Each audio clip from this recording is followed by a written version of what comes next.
Good morning, ladies and gentlemen. And girls. Holy smoke. I'll tell you what, the static feels like what goes on between my ears all day long. This is, I'm at home, Andy, right now with the static in this headset. All right. Good morning. Unfilled advantage. Huh? Yeah, seriously, it's a huge advantage to me. You know what I mean? Yes. Jeremy Larkin here, host of the St. George Real Estate Morning Drive. Yeah, he is. Got Jesse Paul here. Good morning, everybody. I like the sport jacket, by the way, Jeremy. Looking good. Thanks, man. I appreciate that. I like how he's acting like it's the first time I've worn one in here over the last probably 80% of the time I walked in the studio. That's okay. You've kind of been a sweater guy lately, so yeah. Maybe I have. Yeah. Maybe I have, man. That's right, Jesse. Yeah. Maybe I have. I don't think it's 80% of the time. Well, obviously, if they're saying, wow, it looks great, it's clearly not enough, right? Yeah, man. For them to remember. Jess and I were sporting the red polo. That's exactly right. That's exactly right. Guys, show is brought to you today by our friends over at Guild Mortgage. Not Guilt. That's your own thing. Guild Mortgage. Chantry Abbott. These guys are phenomenal. I've already seen some quite entertaining memes. Remember, memes wasn't even a word a few years ago.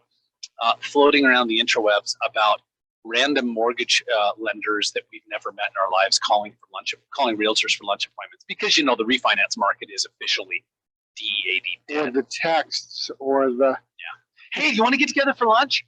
Yeah, it sounds like there's no more refinances for you, huh? give us a call about we're going to make your loans like cash buyers. Yeah. We don't. By the way, we don't fiddle around. So if you're working with us as a home buyer or as a home seller, because look at that at the same time we're defending your interests there. We don't fiddle around with fly-by-night lenders. Mm-hmm. Love working with Guild Mortgage, Chantry Abbott here in town. Also brought to you by our friends at Sunwood Homes.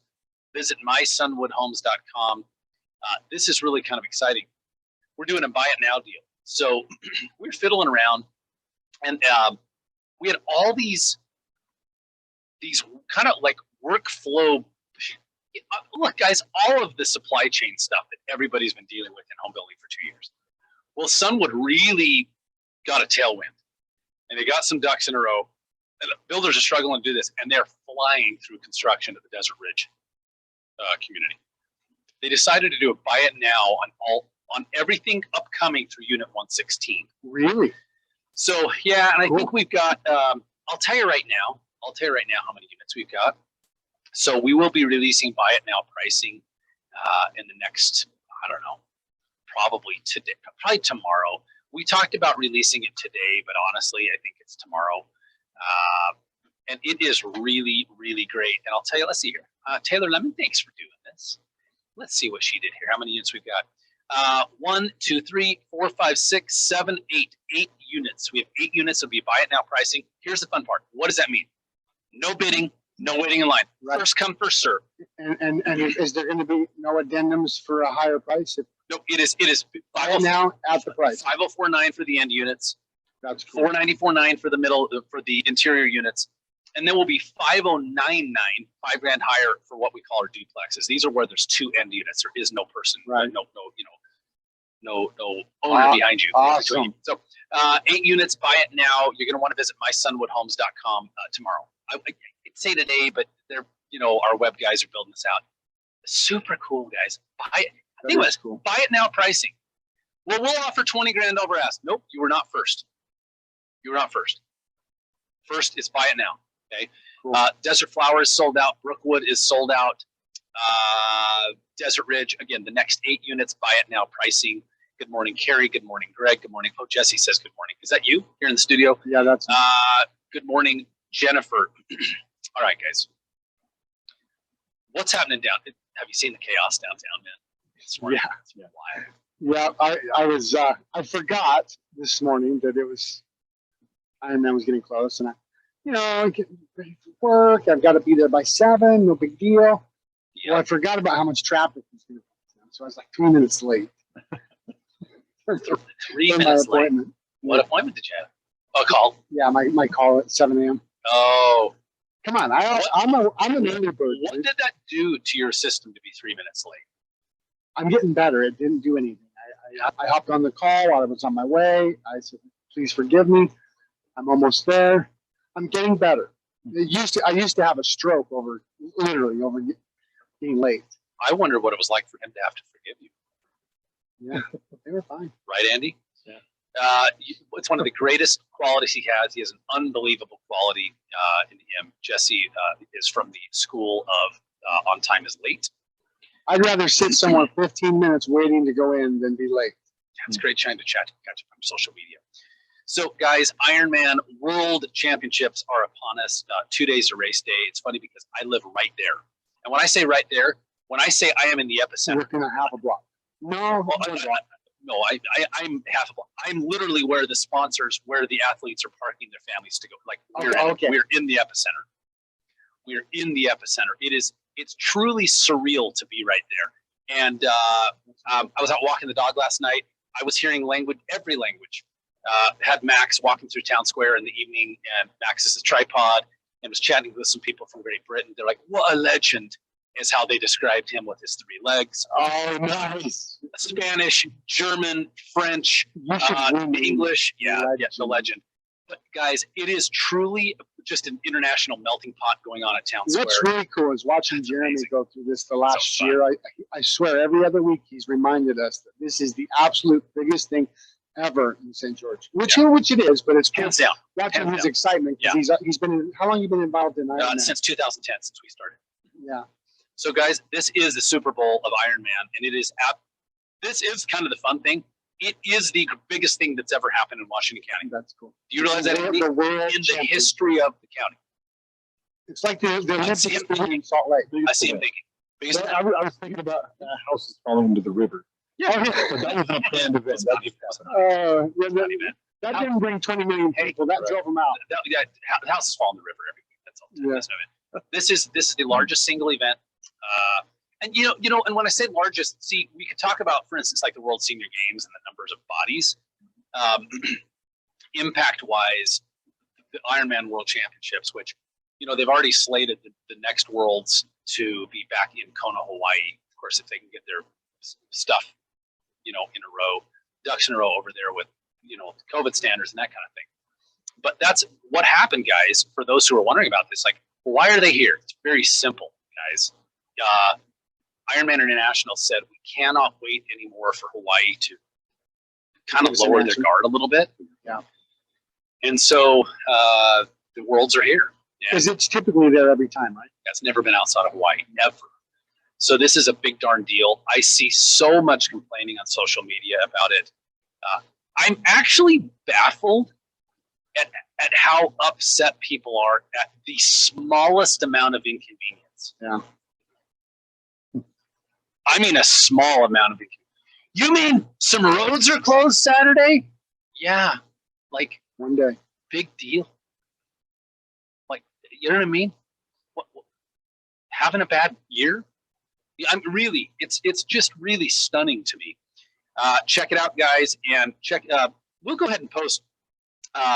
There are so many opportunities to check this thing out and just take place in the excitement. And if you go downtown, Town Square right now it's publicly open, and you can go down, and the Ironman Village is open. It is really, it's really I should go super, check that out. It's really super cool to walk this thing. And people are here a week in advance. You see them with their families, and they're out at the roundabout at Tabernacle on Main Street with the MDOT logo, taking photos. It's a big deal for these people. They've planned years. It's going to be on CBS, right? I know it's on one of the big networks. That's a good question. CBS. Yeah. Cool. I'm going to post the St. George News. We're going to post right now to our Facebook feed, facebook.com/Jeremy Larkin. There's your spectating and traffic impact guide. All right, Jesse. Yesterday, something interesting happened to me. You know what? Let's actually back up even further. 3 months ago, we do some fun things at the Larkin Group. We are licensed with Keller Williams Realty. The Larkin Group is kind of a freestanding entity. We're a living, breathing organization with a lot of great people. So we are celebrating, Andy, really great productivity from our team members in 2021. We took the whole team to Scottsdale. Yeah, that was cool. Nice. And when we went down there, we went and toured what is called Taliesin West. I don't know what that is. I want you to Google this. Okay. Taliesin West, Taliesin. Taliesin West. If you get it close, you'll be close. I'll link that in. Taliesin West was architect Frank Lloyd Wright's winter home and a studio in the desert from 1937 until he passed away in 1959. They literally, it was an experiment in the desert. Mm-hmm. And he was in Wisconsin's where he's from. There's Taliesin. This is Taliesin West. It is so incredible. If you ever get the chance to go to Scottsdale, make sure you book a tour. It's pretty inexpensive, of Taliesin West, and go see this. Frank Lloyd Wright would be the most renowned residential architect on the planet, certainly in the Western world. Yep. And this is kind of fun because we've got an unbelievable listing coming up in Bloomington.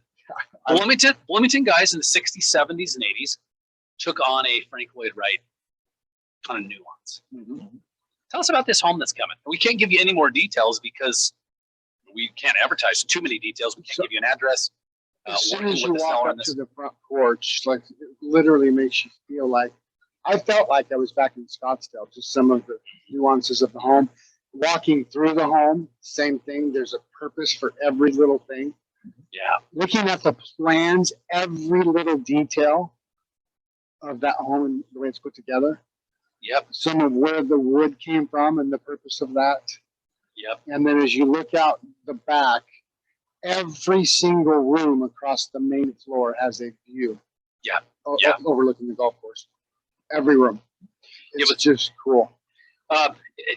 So if you look at Bloomington and think about when we were down there in Scottsdale, Bloomington has this feel. There's that rugged, raw, rocky landscape, all around it, especially to the west. And Frank Lloyd Wright had this philosophy, right, that you create this environment that's he called it functional and humane, right? That focuses not only on building appearance, but connecting with and enriching the lives of those inside it. And so what Jesse's talking about is every single nook, every cranny in a Frank Lloyd Wright home had a purpose. There was none of this, we just figured we'd throw up a wall up there because we didn't know what to do with the space, so we threw an extra pantry in. Not how they do it. So excited about this. So Andy's going to interrupt you for a second. What do you got, Andy? So, Yeah, what do you got? you just got a text out of the blue, Buddy of mine, just out of the blue. Yeah. Said, hey, just listening to the show. I just sold my house with the Larkin Group, and they did a phenomenal job. They got me $35,000 more than the list price. I was really impressed with Jeremy and Joe. Took care of the sale. They were awesome. Yes. Yeah. Who's this Larkin Group? Awesome. Jeremy Self was out in town. Joe did a great job of covering. Jeremy was out of town and low. Larkin Group and his team. Way to go. Thank you. Hugs and kisses. That's my XOXO. buddy Dave. Yeah. Dave, that is platonic. XOXO. That's awesome. XO. I couldn't help that. He showed me a That's pretty amazing. That's pretty amazing. Thank you. Well, guess what? We're going to do the same thing for these folks in Bloomington. Yep. And, here's the fun part. We really like what we do. Right? Yeah, I do. I mean, sometimes I don't know if it's fun. We really like, see, here's where the similarities are in the Frank Lloyd Wright philosophy. Yeah. We believe in the process of doing a great job for doing a great job. Yeah. Jesse, how many times have we said, well, and there are a handful of times, but have you come to me and said, oh, this, we got this property, it's kind of fallen down, what should we do? And it's like, we always follow the same process. Yeah. We always follow the same process. Mm-hmm. Right? Yep, we do. Let's shift gears, guys. We had somebody offer on a townhome last night and they asked for some closing costs. Now, people don't really know what that means. In the good old days, way back 24 months ago, it was very normal to come in and say, Andy, I'll pay you $500. Mm-hmm. I'd like you to pay up to $7,500 in my loan costs. Yep. Because it's going to save me, it's going to help me buy down my interest rate or whatever. So the net to you, I offered 500. So the net to you is going to be 492, 500 because I'm going to ask you to pay for it. And when we say pay, right, it's just coming out of closing. It's not like you're writing a check to anybody. Yeah, and that was pretty regular back then. That was standard. it became so standard. It was just so standard that it was standard. Yeah. I literally, for the first time that I have personally seen in at least 12 months, and I'm going to guess 18, how many offers have you processed? In the last year, how many offers have you, when I say processed, let me qualify this. This means someone offered on one of your listings, or came into the inbox, or that you wrote for a buyer. This guy is guys, Jesse is in, he won't say it, rarefied production. So, Air, right? If I were to guess, because in the last year we had a lot of multiple offers. We said 200, but I think you were right about 250. Mm-hmm. He has probably received, processed, worked with a seller through 250 offers in a year. Yeah, that's probably accurate. Or a buyer. Yeah. Guys, it's literally an offer every day. How many times have you seen someone ask for a seller paid closing cost in the last year? I've seen it once, and that was about a month ago. And the buyer came in really high and asked for closing costs. And I think it was for that reason, to pay down their loan. Yeah. We haven't seen it. Jesse, in a very single one sentence, why have we not even needed to see it for the last year? Because if you have a buyer that needs that, they just simply can't compete. They couldn't compete. They have to find another way. Money was so cheap, and they couldn't compete. Yeah, it was so competitive. If you come in with an offer like that, you're almost laughed off. Like, guys, sorry. I mean, this is hilarious. Let me not also, some of these lenders are getting creative and helping with closing costs as well. Listen to this. This is no joke, Jesse. This is Colorado Springs yesterday. Let me tell you how there's still some of this going on. I'm going to read an actual offer language that Tiffany Lacknett, our friend out there with my CEOs of real estate. Andy, you ready for this? Sure. This is an addendum. And the addendum to the offer says, item 461, if the property does not appraise for the purchase price, buyer will bring up an additional $20,000 in cash to bridge the gap between the approved finance and the purchase price. Mm-hmm. Okay. By the way, is this, truthfully, Jesse, is this going away or is this going away in St. George? We're not seeing it. We're not seeing it. Yeah, I've seen that maybe 3 or 4 times in the last 50 offers. Here's the fun part. Here's the bonus. If the Minnesota Wild hockey team make the 2022 Stanley Cup Finals, this is an actual addendum. I'm not kidding. No way. Final round of playoffs, buyer will give the seller 2 adjoining lower level seats to home game number 1 of the series, and such tickets will be available to be used by seller or resold on Ticketmaster. Buyer estimates the market value of such tickets to be approximately $1,000 to $3,000 per seat if this clause is triggered. I love that language. Oh, market conditions may vary. That's good. That's how it's been. Yeah, that's true. And so a buyer, there was no going in, Andy, like, hey, can you pay our closing costs? The seller is like, me pay your closing costs? I'd actually like you to pay for my kid's college if we give you the deal. And tickets to the Dallas Cowboys. Yeah, you wrote an offer on my home. I want season tickets to Dallas Cowboys, lower bowl. You're going to pay for my kid's university, out of state tuition, and I want $50,000 over in a Bentley. But this is going away. This is going away. And guys, market shifts. Jesse, do market shifts?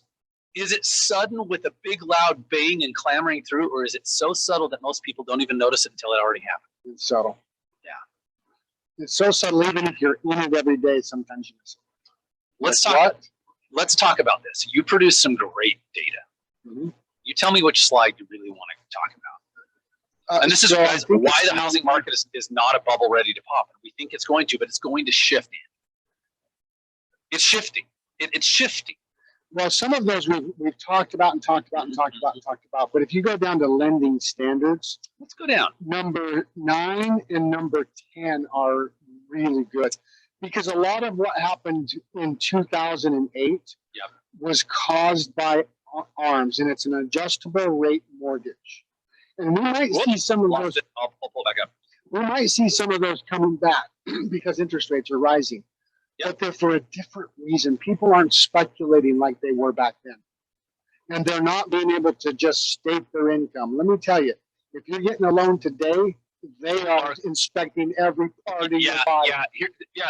After they ask for your tax returns for 3 years, bank statements and everything else, they say, we need you to come in person and open up your wallet. We want to see what kind of receipts you got in there. Okay, I've never, in fact, I'm getting a HELOC on my home right now to do some upgrades. the underwriter came back and said, "Hey, I need your P&L signed by the accountant." So I went back to Patrick. I said, "Hey," he said, "No, that's not normal. It's normal to be signed by you, not your accountant. You go back there and fight Bishop." But They don't get allowed, are they? I don't know. I'm still fighting with them.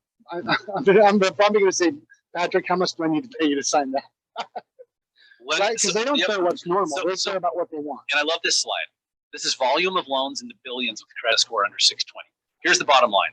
That went away. The red is the yucky years, 03 to 07.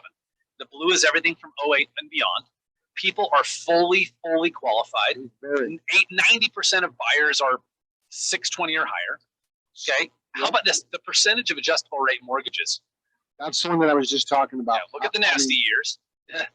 So this is what a lot of what caused 2008. As those started coming due, people could not afford their payments. Let me say something. We've had some people comment, they're good friends of ours on our show. This is going to come crashing down. That's what they say. Everyone's going to lose their home. You can't lose your home if you have the income and a mortgage payment that you can make. You guys, it won't happen. I need to be clear about this. And here's what we have. Adjustable rate mortgages was like this. Well, you stated you made 200 grand. You actually make 80. And in 3 years, the interest rate's going to double. I hope you figure it out. You have real people with real incomes really qualifying. But Jeremy, what about inflation? I get it. I don't like it either. Yeah. We could get into that political divide. But, right? Yeah. Mortgage debt is not a challenge. Jesse wrapped us in our last minute. So this one is a big deal because everybody's like, "Oh my gosh, it's so expensive." Well, even still today, we are lower than it's ever been since they've started recording this. Household debt service of household income. Look at this as a percentage of household income. It is the lowest that it has been, lower than since January 1980. Guys, I'm not a math guy. That's 32 years ago. But that was also when interest rates were astronomical. I mean, well, Andy, I was 75. It was literally most of my life. Yeah. You know what I mean? Yeah. I was born in 75. I was like my whole life.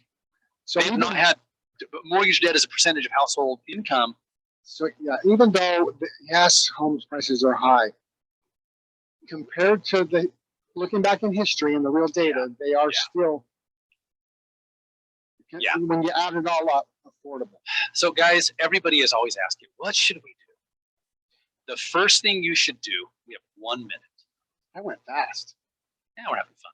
The first thing you should do is make decisions based on what you want to do for your family. Yeah, for a long-term play, not short-term. Yes.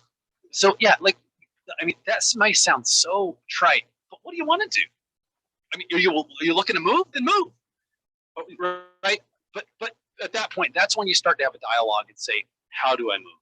What does this look like? Guys, I have no idea what's really going to happen in the short term.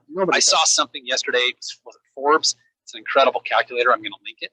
It's a calculator they use to predict the odds of home prices falling in the next 12 months in any area of the entire country. Wow. What do you think it said about northern and southern Utah? Virtually impossible for prices to really fall. What you're going to see, and this is my parting shot, lots of sellers reducing their prices because they reached too high to begin with. Yeah. And that will make you think prices are falling. No, but they're not. Unless you have a buyer ready to close today, you're not at the right. Yeah. You don't know if you're at the right price. I mean, it's a whole separate show. It's probably the next show. I think so. Jesse, well done on pulling this data together, guys. Jeremy Larkin, Jesse Paul at the Larkin Group, KW Realty. Visit us at gostgeorge.com, or as we like to say, Mark Mortensen is in the house. Just kidding. Google the Larkin Group. But then Mark Mortensen will be in the house. Peace, guys. Thanks, guys. From the Canting World of St. George Studio.